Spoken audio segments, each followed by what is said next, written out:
नमस्कार दोस्तों, स्वागत है आपका परीक्षा चिंतन यूट्यूब चैनल पर। आज के इस वीडियो में हम लोग एग्रीकल्चर कुछ महत्वपूर्ण क्वेश्चन हैं जो कि आपकी कॉम्पिटिटिव एग्जाम के दृष्टिकोण से महत्वपूर्ण हैं, उनको इस वीडियो में जो है हम लोग सॉल्व करेंगे। तो इसमें हम लोग काफ़ी प्रैक्टिस सेट जो है UP PCS previous year question paper उनको सॉल्व कराया जा चुका है चैनल पर। जिन्होंने अभी नया चैनल को सब्सक्राइब किया है, चैनल को अभी तक जिन्होंने सब्सक्राइब नहीं किया हो, वो चैनल को सब्सक्राइब करके आप प्लेलिस्ट में जा सकते हैं। यूपी पीसीएस कंबाइंड का एक प्लेलिस्ट बना हुआ है, वहाँ पे जाके आप जो है प्रीवियस ईयर क्वेश्चन पेपर हैं, साथ ही साथ जीके जीएस इन सभी की क्लासेस जो है वहाँ पे आपको मिल जाएंगी। तो वहाँ से आप जाके प्लेलिस्ट पूरा वॉच कर लेंगे तो वहाँ से आपका काफ़ी बेनिफिट मिलेगा। तो चलिए हम लोग स्टार्ट करते हैं। तो ये आपका कोई भी एग्ज़ाम दे रहे हैं एग्रीकल्चर का, यूपी पीसीएस डीएचओ का हुआ, टीजीटी पीजीटी का हुआ, या आप यूपी बीएड एंट्रेंस एग्ज़ाम के दे रहे हैं। तो हालांकि इतना tough UP BEd entrance exam में नहीं आता है, लेकिन जो है ये आपके यूपी पीसीएस और बीएचयू एंट्रेंस एग्जाम अदर एग्जामों के दृष्टिकोण से महत्वपूर्ण है।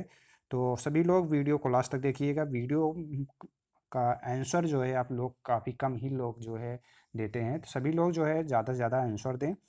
तो इसके साथ ही साथ जीके की प्रैक्टिस सेट जो है यूपी पीसीएस डीएचओ वालों की जो है वो स्टार्ट कर दी जा रही है। जल्दी जो है उसकी भी क्लासेस डेली जो है एक करा दी जाएगी। बाकी काफ़ी प्रैक्टिस सेट जो है वो चैनल पे अपलोड किया जा चुका है, तो वहाँ से जाके भी देख सकते हैं। तो चलिए हम लोग स्टार्ट करते हैं।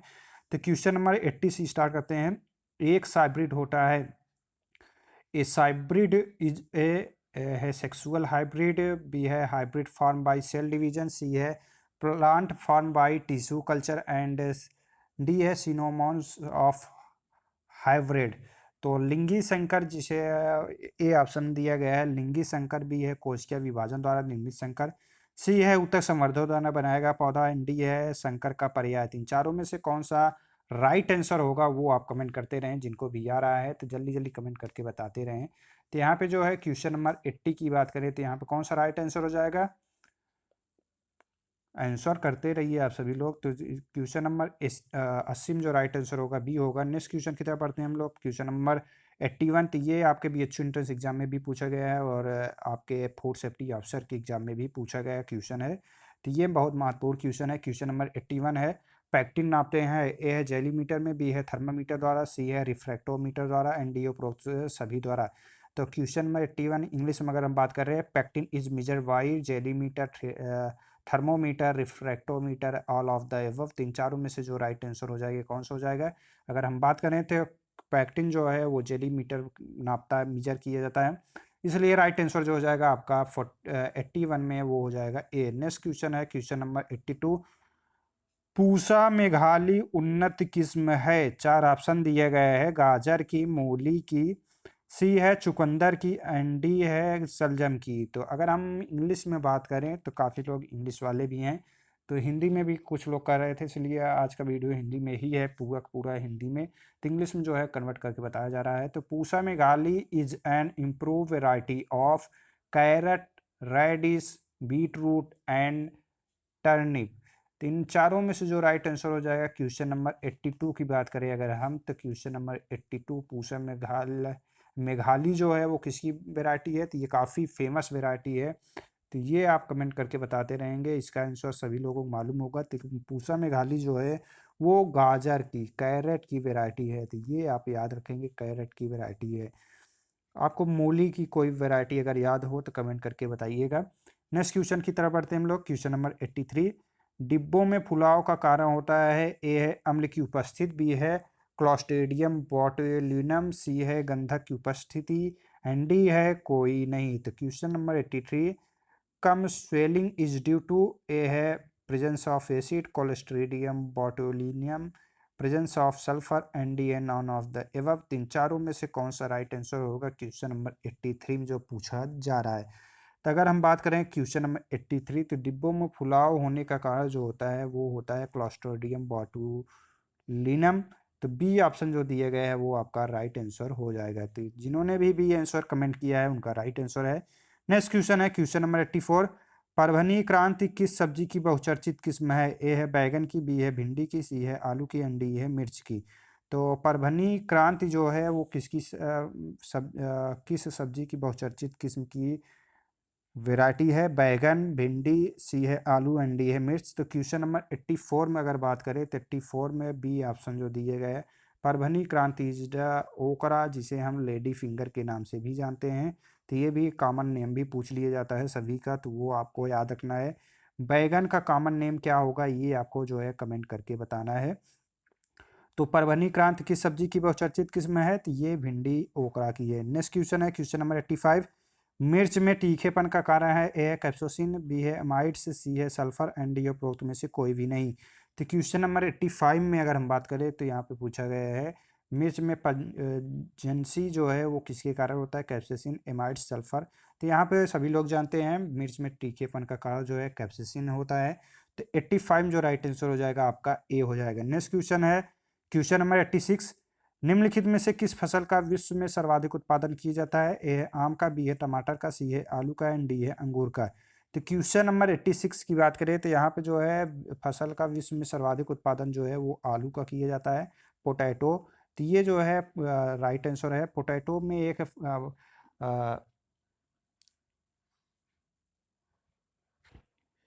एक फेमाइन आई थी, उसका क्या नाम है, तो ये आपको बताना है, जो कि पोटैटो क्रॉप में लगा हुआ था। तो वो कहाँ पे हुआ था ये आपको बताना है। प्लांट पैथोलॉजी का क्वेश्चन है और ये भी काफ़ी महत्वपूर्ण है, आपके एग्जाम में जो है ये पूछा जाता है। इरिस फेमाइन जो है ये सभी पूछे जाते हैं। तो ये जो है आलू में फेमाइन जो हुआ था जिसके कारण काफ़ी मौतें हुई थी, तो वो कहाँ पे हुआ था और उसका क्या नाम था, ये जो है आपको कमेंट करके बताना है। तो यहाँ पे जो है आपका सी आंसर हो जाएगा। नेक्स्ट क्वेश्चन है क्वेश्चन नंबर 87, निम्नलिखित में से कौन से फल में एस्कॉर्बिक एसिड की सबसे ज़्यादा मात्रा जो है वो पाई जाती है, ए है आंवला की, बी है आम की, सी है सेब की एंड डी है संतरा। तो क्वेश्चन नंबर 87 में राइट आंसर कौन सा हो जाएगा, एस्कॉर्बिक एसिड की सबसे ज़्यादा मात्रा किस में पाई जाएगी। तो अगर बात करें हम फ्रूट क्राफ्ट, यहाँ सभी फ्रूट ही क्राफ्ट दिए गए हैं। तो एस्कॉर्बिक एसिड जिसे हम विटामिन सी कहते हैं, तो विटामिन सी किस में पाया जाता है सर्वाधिक, तो वो हो जाएगा आपका ए आंवला में। तो ये जो है राइट आंसर हो जाएगा। तो ये आप याद रखेंगे क्वेश्चन नंबर 87, एस्कॉर्बिक एसिड जो है हाईएस्ट जो है वो किस में पाया जाएगा, आंवला में। विभिन्न विटामिनों के क्या नाम हैं वो आपको याद रखने हैं, क्योंकि काफ़ी बार विटामिन सी ए न दे के उसके नाम दे दिए जाते हैं और वहाँ पे कंफ्यूज कर सकते हैं आप, अगर याद नहीं है नाम आपको। तो ये आज जितने भी vitamin A B C D जो भी हैं उनका नाम जो है आपको याद रखना है। तो यहाँ पे एस्कॉर्बिक एसिड की सर्वाधिक मात्रा जो है आपका ए आंसर जो है वो राइट हो जाएगा। नेक्स्ट क्वेश्चन है क्वेश्चन नंबर 88, केले के ऊपरी तने को क्या कहते हैं, ए है प्रकंद राइजोम जिसे हम कहते हैं, बी है कूट स्टम स्यूडोस्टेम, सी है भुस्तारी जिसे सकस कहते हैं, डी है इनमें में से कोई नहीं। तो केले के ऊपरी तने की बात की जा रही है यहाँ पे, ना कि आप उसका आप समझ लें दूसरा चीज़। तो क्वेश्चन नंबर 88 में जो राइट आंसर होगा वो कौन सा हो जाएगा, केले के ऊपरी तने को क्या कहा जाता है, कूट स्टम जिसे हम कहते हैं स्यूडो स्टेम। तो ये जो है आपका बी आंसर इस प्रश्न में वो राइट होगा। तो केले के ऊपरी तने को कूट स्टम या स्यूडो स्टेम भी कहा जाता है। नेक्स्ट क्वेश्चन है क्वेश्चन नंबर 89, तो ये भी काफ़ी बहुत ही फेमस क्वेश्चन है, ये हमेशा आपके कोई भी कम्पिटेटिव एग्जाम दे रहे हैं वहाँ पे जो है ये क्वेश्चन सम्मिलित रहता है। फूल गोभी में ब्राउनिंग का कारण क्या होता है, तो ये कुछ टॉपिक होते हैं हॉर्टिकल्चर में जहाँ से क्वेश्चन हर बार पूछे जाते हैं, तो वो टॉपिक आपको याद रखने हैं। तो फूल गोभी में ब्राउनिंग का कारण क्या होता है, बोरान की कमी, बी है नाइट्रोजन की कमी, सी है बोरान की अधिकता एंड डी है मॉलिब्डेनम की कमी। तो क्वेश्चन नंबर 89 में कौन सा राइट आंसर हो जाएगा, फूल गोभी में ब्राउनिंग की कमी की जो है वो बोरान की कमी के कारण होता है। तो आपका ए आंसर जो दिया गया है क्वेश्चन नंबर 89 में वो हो जाएगा राइट। तो यहाँ पे बोरान की डिफिशियंसी के कारण जो है बटनिंग ब्राउनिंग जो है वो फूल गोभी में होता है, कॉलीफ्लावर में। नेक्स्ट क्वेश्चन है क्वेश्चन नंबर 90, सर्वाधिक विटामिन ए किसमें पाया जाता है, पके हुए आम के फल में, बी है गाजर की जड़ों में, सी है पके हुए पपीते में एंड डी है पके हुए टमाटर में। तो यहाँ पे जो है सभी विटामिन ए के अच्छे स्रोत हैं, तो लेकिन सर्वाधिक जो है विटामिन ए किसमें पाया जाएगा, क्वेश्चन नंबर 90 में है। तो ए होगा पके हुए आम के फल में विटामिन ए जो है वो सर्वाधिक मात्रा पाया जाता है, 4800 इंटरनेशनल यूनिट जो है इतना जो है ये पाया जाता है। काफ़ी बार आयु का ये पूछ लिया जाता है फुल फॉर्म, तो इंटरनेशनल यूनिट। तो इसका नाम क्या हो जाएगा, फुल फॉर्म अगर बात करें तो इंटरनेशनल यूनिट। तो 4800 इंटरनेशनल यूनिट जो है विटामिन ए जो है पाया जाता है, तो राइट आंसर हो जाएगा। इसके बाद हम लोग कुछ और क्वेश्चन जो है उनको देखते हैं। अगले प्रश्न की तरफ बढ़ते हैं। क्वेश्चन नंबर 91, निम्नलिखित में से कौन सा सूत्र न्यूनतम लागत संबंध बिंदु जो है वो दर्शाता है। चार ऑप्शन दिए गए हैं, चारों में से कौन सा जो है न्यूनतम लागत सिद्धांत जो है वो दर्शाता है। अगर इंग्लिश में हम बात करें, in following formula which one indicate the least cost combination point, इसमें में से जो चारों दिए गए हैं उनमें में से कौन सा राइट आंसर होगा। तो क्वेश्चन नंबर 91 की बात करें तो यहाँ पे जो डी ऑप्शन दिए गए हैं वो आपका राइट आंसर हो जाएगा। नेक्स्ट क्वेश्चन की बात करते हैं, क्वेश्चन नंबर 92। तो यहाँ से एक्सटेंशन के कुछ महत्वपूर्ण क्वेश्चन हैं जो कि आपके कॉम्पिटिटिव एग्जाम की डिस्कोर्स महत्वपूर्ण है, तो वो आप देखेंगे। तो एक्सटेंशन के लिए ये महत्वपूर्ण क्वेश्चन है। कीमत भेद का मतलब होता है, तो कीमत भेद का मतलब क्या होता है। क्वेश्चन नंबर 92, तो यहाँ पे अगर इंग्लिश में बात करें, प्राइस डिस्क्रिमिनेशन मीन्स, तो कीमत भेद का मतलब है वस्तुओं का मूल्य अधिक होना। बी है वस्तुओं का मूल्य कम होना। सी है समान वस्तुओं का मूल्य भिन्न भिन्न ग्राहकों से भिन्न भिन्न वसूलना। एंड डी है एक ही वस्तु का एक ही समय पर भिन्न भिन्न मूल्य होना। तो अगर इंग्लिश में बात करें, high price of good, low price good, charging different price from different customers of a similar commodity, different price at a time of same goods. तो ये आपका डी आंसर हो गया। तो इन चारों में से जो राइट आंसर होगा क्वेश्चन नंबर 92 में अगर बात करें, तो यहाँ पे डी आंसर जो दिया गया था आपका यहाँ है ये डी आंसर, एक ही वस्तु का एक ही समय पर भिन्न भिन्न मूल्य होना। तो ये जो है कीमत भेद का मतलब है। तो राइट आंसर हो जाएगा 92 में, different price at a time of same goods. तो ये जो है आपका राइट आंसर हो जाएगा। तो डी आंसर जो है वो राइट आंसर है क्वेश्चन नंबर 92 में। नेक्स्ट क्वेश्चन है क्वेश्चन नंबर 93। तो यहाँ पे पूछा जा रहा है गिफेन वस्तुओं का संबोधन होता है। तो यहाँ पे क्वेश्चन नंबर 93, गिफेन वस्तुओं का संबोधन होता है प्रचुर मात्रा में वस्तुएं, बी है वस्तुओं की कमी, सी है निम्न कोट की वस्तुएं, एंड डी है उच्च कोट की वस्तुएं। तो क्वेश्चन नंबर 93 अगर इंग्लिश में बात करें, Giffen goods refer to stock of good, lack of goods, inferior goods, superior goods. तीन चारों में से जो राइट आंसर होगा वो कौन सा हो जाएगा। गिफेन वस्तुओं का संबोधन जो है वो इन्फीरियर गुड्स, जिसे हम इंग्लिश में कहते हैं इन्फीरियर गुड्स, निम्न कोट की वस्तुएं थी। ये जो है आपका राइट आंसर इसमें सी वाला जो है वो हो जाएगा। नेक्स्ट क्वेश्चन है question number 94, Y F A plus B X संबोधन करते हैं एक उत्पादन फलन, बी है एक मांग वक्र का, सी है एक पूर्ति वक्र का, डी है एक लागत वक्र का। क्वेश्चन नंबर 94 में जो राइट आंसर हो जाएगा वो कौन सा हो जाएगा। तो यहाँ पे जो राइट आंसर होगा वो आपका ए होगा, ए प्रोडक्शन फंक्शन। तो इसे अगर हम बात करें इंग्लिश में क्या कहते हैं, तो इसे ए प्रोडक्शन फंक्शन कहा जाएगा, ए डिमांड कर्व कहा जाएगा बी को, और सी को ए सप्लाई कर्व कहा जाएगा, डी को ए कॉस्ट कर्व।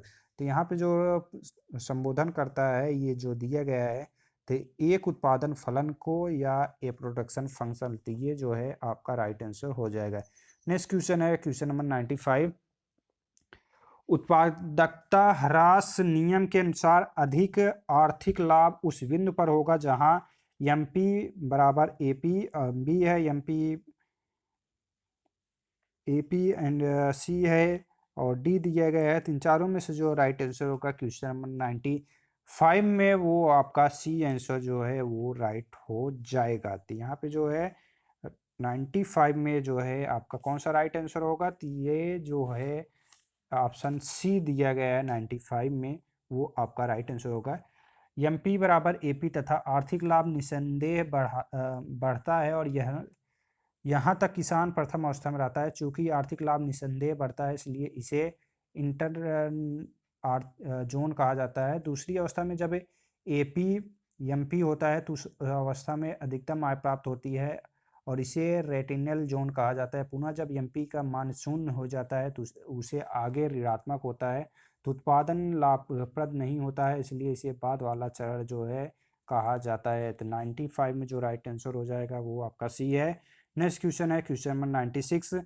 पूर्णतया लोचदार मांग दर्शाई जाती है। ए है सीधी समतल रेखा द्वारा, बी है खड़ी सीधी रेखा द्वारा, सी है दाएं से सॉरी क्वेश्चन नंबर 96 में जो सी ऑप्शन दिए गए हैं बाएं से दाएं वक्र के झुकाव द्वारा, एंड डी है दाएं से बाएं वक्र के झुकाव द्वारा। तो क्वेश्चन नंबर 96 अगर इंग्लिश में बात करें, perfect elasticity is shown by, A है हॉरिजॉन्टल स्ट्रेट लाइन, बी है वर्टिकल स्ट्रेट लाइन, सी है स्लैपिंग कर्व फ्रॉम लेफ्ट और टू राइट, एंड डी है sloping curve from right to left. Question number 96 में जो राइट आंसर हो जाएगा वो कौन सा हो जाएगा?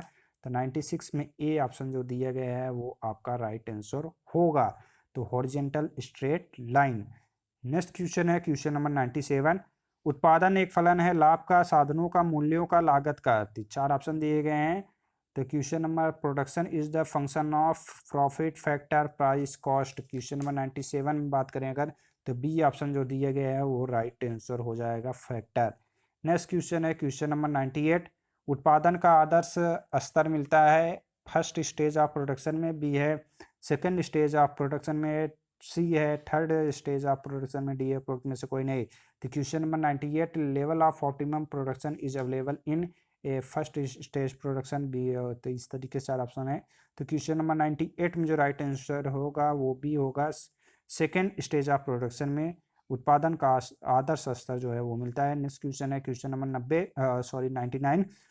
क्रमागत उत्पत्ति ह्रास नियम में द्वितीय अवस्था के प्रारंभ में उत्पादन लोच होगी। ए है 1 से अधिक, बी है 1 से कम, सी है 1, एंड डी है 0.0। तो क्वेश्चन नंबर 99 जो राइट आंसर हो जाएगा कौन सा हो जाएगा? अगर हम बात करें 99 में सी ऑप्शन जो दिए गए हैं वो आपका राइट आंसर होता है। नेक्स्ट क्वेश्चन है क्वेश्चन नंबर 100। सीमांत लागत वक्र, औसत लागत वक्र एक दूसरे का को जो है तब काटता है जब औसत लागत अधिकतम हो, कम से कम हो, बढ़ रही हो, एंड डी है घट रही हो। 4 ऑप्शन दिए गए हैं। इंग्लिश में बात करें, the marginal cost curve entry average cost curve when the average cost is maximum minimum rising falling. तो क्वेश्चन नंबर 100 में अगर जो बात करें तो राइट आंसर जो है वो आपका हो जाएगा मिनिमम, कम से कम। तो सीमांत लागत वक्र, औसत लागत वक्र एक दूसरे को तब काटते हैं जब औसत लागत जो है कम से कम हो। तो ये हो जाएगा आपका B option right. Next question है क्वेश्चन नंबर 101। मूल्य सिद्धांत भाग होता है सूक्ष्म अर्थशास्त्र का, बृहत अर्थशास्त्र का, एंड सी है प्रच्छेद प्रबंधन का, डी है विपणन का। तो question number 101, price theory is a part of micro economics form management, and D है मार्केटिंग। तो क्वेश्चन नंबर 101 में जो राइट आंसर हो जाएगा वो आपका ए ऑप्शन जो दिया गया है वो राइट आंसर होगा, सूक्ष्म अर्थशास्त्र। तो ये है आपका राइट आंसर। नेक्स्ट क्वेश्चन है क्वेश्चन नंबर 102। उत्पादन की लागत को न्यूनतम किस अर्थशास्त्र के सिद्धांत का प्रयोग करके किया जा सकता है? उत्पादन ह्रास नियम, अपॉर्चुनिटी लागत का सिद्धांत, सी है लागत का सिद्धांत, एंड डी है लीस्ट कॉस्ट कॉम्बिनेशन का सिद्धांत। तो इन चारों में से जो राइट आंसर होगा वो कौन सा हो जाएगा? तो अगर हम बात करें क्वेश्चन नंबर 102 में, तो यहाँ पे जो राइट आंसर होगा वो डी होगा, लीस्ट कॉस्ट कॉम्बिनेशन का सिद्धांत, डी ऑप्शन हो जाएगा। नेक्स्ट क्वेश्चन है क्वेश्चन नंबर 103। ऊपरी लागत का दूसरा नाम है, 4 ऑप्शन दिए गए हैं, परिवर्तित लागत, कुल लागत, सीमांत लागत, डी है नियत लागत। तो क्वेश्चन नंबर 103 में कौन सा राइट आंसर होगा इसका कमेंट करके आपको आंसर देना है। इंग्लिश में अगर आप चाहते हैं तो इंग्लिश में भी बता दिया जा रहा है। The overhead cost is also known as, A है वेरिएबल कास्ट, बी है टोटल, सी है मार्जिनल कास्ट, एंड डी है फिक्स कॉस्ट। तो इन चारों में से जो राइट आंसर होगा उनका कमेंट करके बताना है। नेक्स्ट क्वेश्चन है क्वेश्चन नंबर 104। किसी वस्तु का ऊर्ध्वाधर मांग वक्र दर्शाता है कि मांग अत्यधिक लोचदार है, पूर्णतया वे लोचदार है, सी है इकाई लोचदार है, डी है पूर्णतया लोचदार है। तो question number 104, the vertical demand curve is for a commodity so that commodity is highly elasticity, B है perfectly in elasticity, C है unit elasticity, एंड D है perfectly elasticity। तो अत्यधिक लोचदार, पूर्णतया बेलोचदार, इकाई लोचदार और पूर्णतया लोचदार। तो क्वेश्चन नंबर 104 में जो राइट आंसर होगा वो आपका पूर्णतः बेलोचदार जो है वो राइट आंसर हो जाएगा।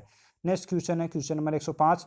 पूर्ण प्रतिस्पर्धा वाले बाजार में मांग वक्र होता है, ऊपर से नीचे की तरफ झुकाव, नीचे से ऊपर की तरफ झुकाव, सीधी समतल समांतर एक्स अक्ष। डी है सीधी समतल समांतर वाई अक्ष। क्वेश्चन नंबर 105 में जो राइट आंसर होगा वो कौन सा हो जाएगा? अगर बात करें क्वेश्चन नंबर 105 नीचे से ऊपर की तरफ झुकाव, तो ये बी ऑप्शन जो दिए गए हैं question number 105। Upward sloping, downward sloping, straight parallel to X axis, भी है straight parallel to Y axis. तो यहाँ पे जो राइट आंसर होगा अपवर्ड स्लॉपिंग, जिसे हम नीचे से ऊपर की तरफ कहते हैं अपवर्ड स्लॉपिंग। तो ये आपका राइट आंसर बी होगा। नेक्स्ट क्वेश्चन है क्वेश्चन नंबर 106। औसत कुल लागत तथा औसत परिवर्तनीय लागत के बीच की दूरी उत्पादन की इकाई में वृद्धि के साथ घटती जाती है, बढ़ती जाती है, स्थिर रहेगी, शुरू में बढ़ेगी तथा बाद में घटेगी। चार ऑप्शन दिए गए हैं। इन चारों का जो है आंसर जो है आपको कमेंट बॉक्स में देना है। तो ये कुछ महत्वपूर्ण क्वेश्चन थे जो कि आपके कॉम्पिटिटिव एग्जाम की दृष्टिकोण से महत्वपूर्ण थे। साथ ही साथ कुछ क्वेश्चन जो है जीके के भी आपको पूछे जा रहे हैं, उनका भी आंसर देना है। तो आपको बताना है कि अमेरिकी राष्ट्रपति जो बाइडेन जो है वो अमेरिका के चौथे राष्ट्रपति बने थे। चार ऑप्शन दिए गए हैं 46वें, 45वें, 47वें और 48वें। इन चारों में से जो राइट आंसर होगा वो कौन सा होगा? ये करंट का क्वेश्चन है, आपके यूपीपीसीएस के एग्जाम में पूछा जाएगा। नेक्स्ट क्वेश्चन जो पूछेंगे हम तो उसका भी बताना है आपको। तो यहाँ पे जो है आपको बताना है कि भारत में कोविड-19 टीकाकरण की शुरुआत जो है वो कब किया गया? तो ये आपको कमेंट करके बताना है। तो भारतीय कोविड-19 टीकाकरण की शुरुआत जो है वो कब हुआ था? तो दो वैक्सीन हैं जिनका नाम आपको बताना है कमेंट बॉक्स में। वो कौन सी दो वैक्सीन है जिनको इस समय वैक्सीनेशन टीकाकरण में जो है प्रयोग किया जाता रहा है और जो कि भारत द्वारा निर्मित हैं, वो दोनों वैक्सीन के नाम आपको कमेंट बॉक्स में बताने हैं। वीडियो आपको कैसा लगा कमेंट करके ज़रूर बताइएगा। जो भी प्रश्न पूछे जाते हैं उनका आंसर भी आप देने की कोशिश कीजिएगा। तो वीडियो को ज़्यादा से ज़्यादा शेयर कीजिएगा। जीके की क्लास जो है आपको इसके बाद जो है जीके की भी प्रैक्टिस सेट जो है मिल जाएंगे। तो जीके भी आप अपना देखते रहेंगे, 40 क्वेश्चन जीके से भी पूछा जाएगा, वो भी आपके स्कोर में काफ़ी हेल्पफुल करे होगा। तो चलिए वीडियो को यहीं पे समाप्त किया जाता है। नेक्स्ट वीडियो में किसी नए क्वेश्चन के साथ आप लोगों के बीच उपलब्ध होंगे। वीडियो को ज़्यादा से ज़्यादा शेयर कीजिएगा। वीडियो देखने के लिए धन्यवाद। मिलते हैं हम किसी नए टॉपिक के साथ।